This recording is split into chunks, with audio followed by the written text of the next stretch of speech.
UNLV Microcertificate Economics.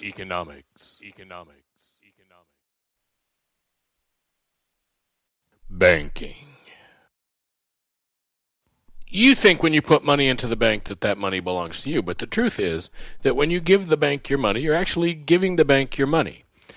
The bank owes you that money, but you're a creditor, just like you had sold them paper clips. So the money that goes into the bank belongs to the bank, not to you. Now, banks keep money in the bank so that when depositors come in, depositors can get the money out. The money that we keep in the bank is called a reserve. In the modern world, we can also keep our reserves at the Federal Reserve Bank. If you go to your bank and you say, hey, I want to take $10,000 in cash out, they probably don't have it. They don't keep much money in the bank, just enough to cover what they think people are going to come in and ask for. Before the last 10 years, pretty much every country in the world used something called a fractional reserve banking system. And it was a very simple banking system. What it said was, someone comes along and they put a deposit in the bank. So you put $1,000 in the bank. The government would simply have a rule that says, for every dollar that goes in the bank has to keep 5%, 10%, 20%, some percentage like 12%. The Federal Reserve used to use 12%. So you have to keep this percentage in the bank of your deposits. And every bank that has the same deposits gets treated the same. It's a really simple system. You put in $1,000, the bank keeps $120, and they have $880 that they can go do stuff with to try to make money. 10 years ago, 2009, we had this huge financial crashy thing, more than 10 years ago actually now, but we had this huge financial crashy thing, and the Federal Reserve slowly over a 10-year period got rid of traditional fractional reserve banking and changed the way we work. And they did two things. One is they started paying banks interest on the reserves.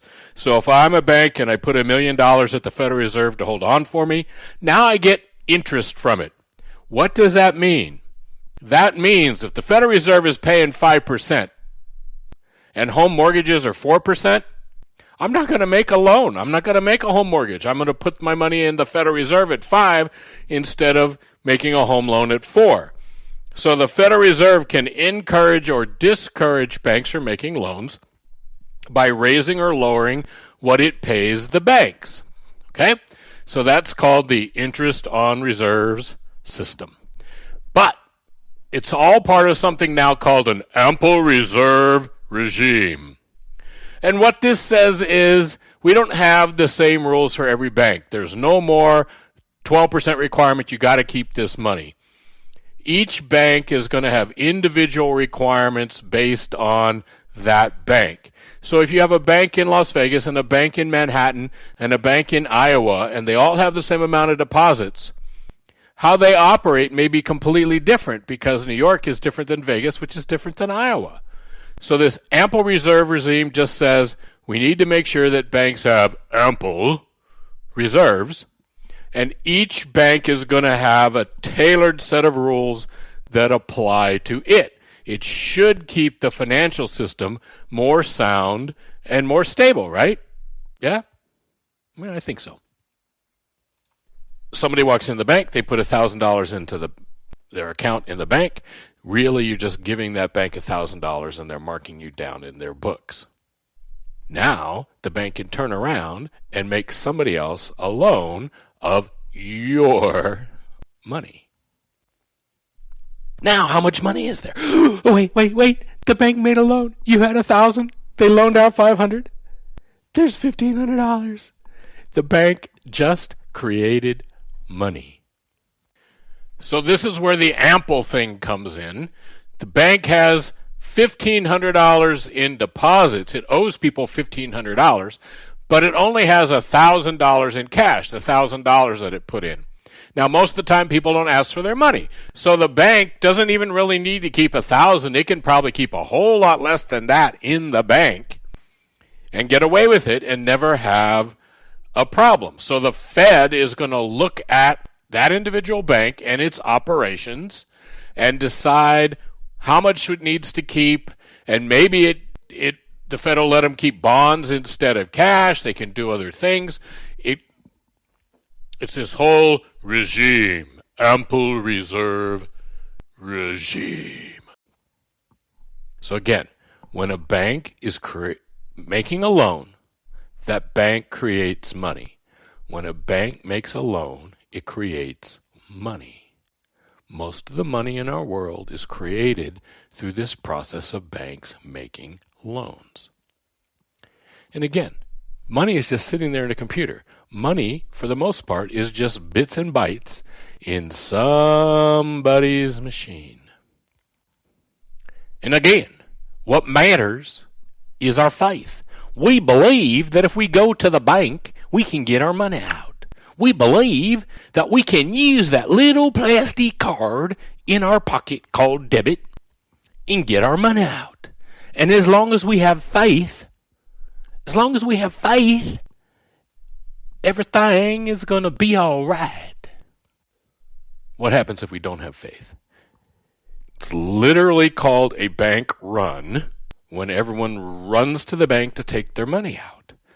If the bank has 12%, that means that most people, when they go to the bank, are going to get 0. The first people there will get their money.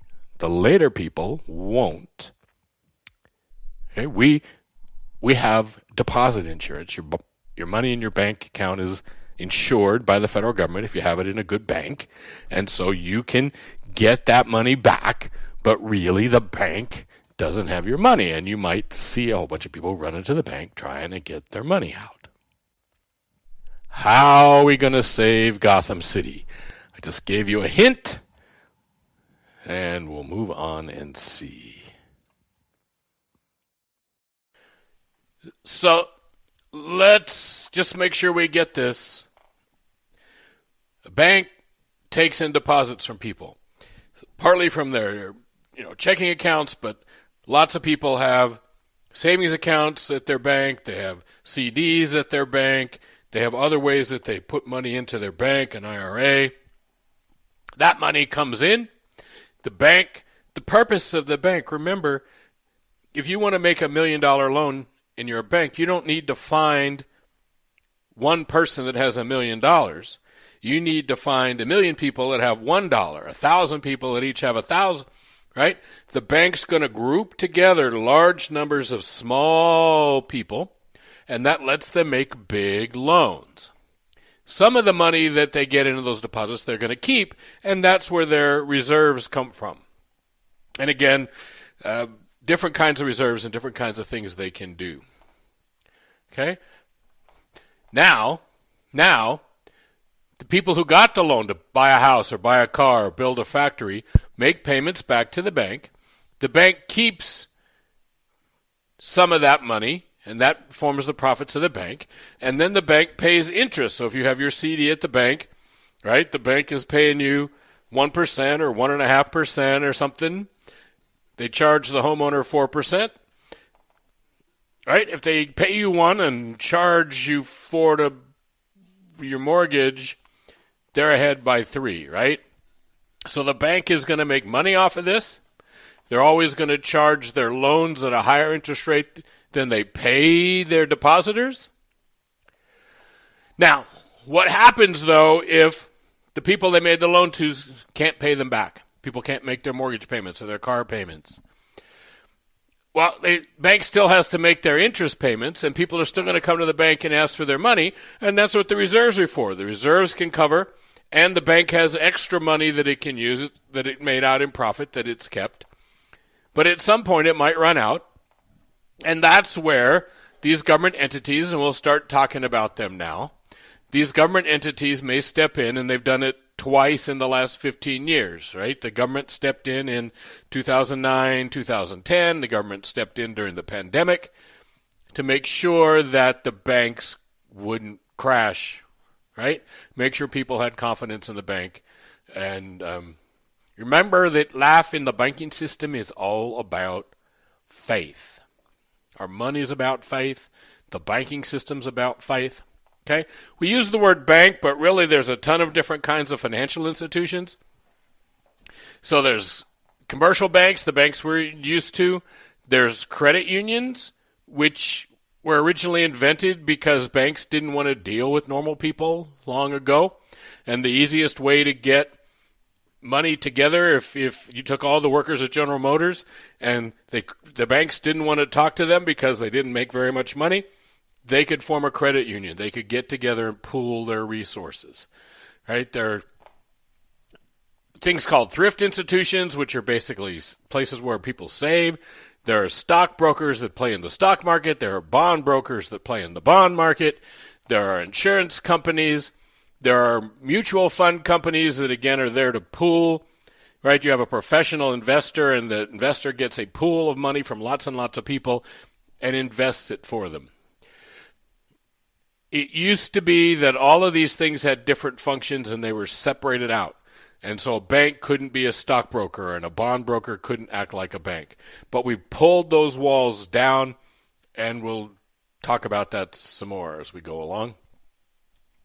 All financial institutions need charters. It's like a license. It's a charter. That's the charter for Pennsylvania for William Penn there. There are multiple different kinds of state charters, and there are multiple different kinds of federal charters. So you see Nevada State Bank, and you go, State Bank. You see Bank of America, and after the Bank of America, there's a comma and the letters NA. That's a national. That tells you that it's got a federal charter. So banks can get their charters from the states or the federal government. Most other kinds of financial institutions only get their charter from the state they're in. But there's this mix of charters, and there's a long history of financial institutions doing what we call charter shopping. They want to do something, their current charter doesn't let them, so they switch and find a charter that they can. My credit union, the Silver State Schools Credit Union, used to be a federal credit union, but as a federal credit union, they were not allowed to make home loans. They wanted to make home loans, so they switched and became a state credit union. So they went from being the Silver State Schools Federal Credit Union to the Silver State Schools Family Credit Union to the Silver State Schools Credit Union. And now they're a state charter instead of a federal charter. And, of course, they almost went bankrupt along the way for making bad home loans. In 1983, there were 15,000 banks in the United States. In 1999, there were only 9,000. And now there's 4,377 and shrinking. There's reasons for that. In the 80s, we had something called the savings and loan crisis. We used to have these financial institutions called savings and loans. And they only made home loans. Remember, the system used to be split up. So Bank of America didn't used to make home loans. You went to an S&L. You went to a home loan lender when you wanted to get a home loan. Well, there was issues caused by the simple fact that inflation was 12% and these S&Ls had all their loans out at 5 and 6%. Plus, there was a lot of shenanigans going on, and half of the savings and loans went bankrupt, and the government had to spend hundreds of billions of dollars bailing them out, and now they kind of don't exist anymore. So that's part of the reason for the decline. The other big reason for the decline is this deregulation and this move to interstate banking. It may come as a surprise to you that prior to the year 2000, banks were not allowed to operate across state lines in the United States. They could only operate in one state. So for example, there was a bank called First Interstate Bank, and really what it was 14 separate banks in 14 separate states that all used the same logos and letterheads, and they had the same ownership, but they were separate banks. It used to be that you might get charged a fee if you were a Nevada Bank of America customer and you went to California and you wanted to use the ATM. You might actually have to pay a fee because that Bank of America is not the Nevada Bank of America. So when we change all that, we allow interstate banking and we allow all this deregulation of the financial system, It let banks get bigger and bigger and bigger, and that meant the smaller banks had trouble, and a lot of the smaller banks got gobbled up by the bigger banks, and we end up with fewer banks. Okay? There's a ton of other entities that are in the financial system, and most have a list here of ones that are related somehow to the government. We have the Federal Deposit Insurance Corporation and the National Credit Union Administration. Those entities are insurance entities, and you can see the FDIC 1933. Prior to the Great Depression, if your bank went bankrupt, you just lost all your money. It's only since the Great Depression that we have been insuring deposits, and that's very helpful for keeping banks solvent because people are less likely to run to the bank and take their money out. We have mortgage money. If you have a home mortgage, probably the money for that home mortgage came from a federal agency. Fannie Mae, Freddie Mac, Ginnie Mae, they're called, the Federal National Mortgage Association, the Federal Home Loan Mortgage Corporation, the Government National Mortgage Association.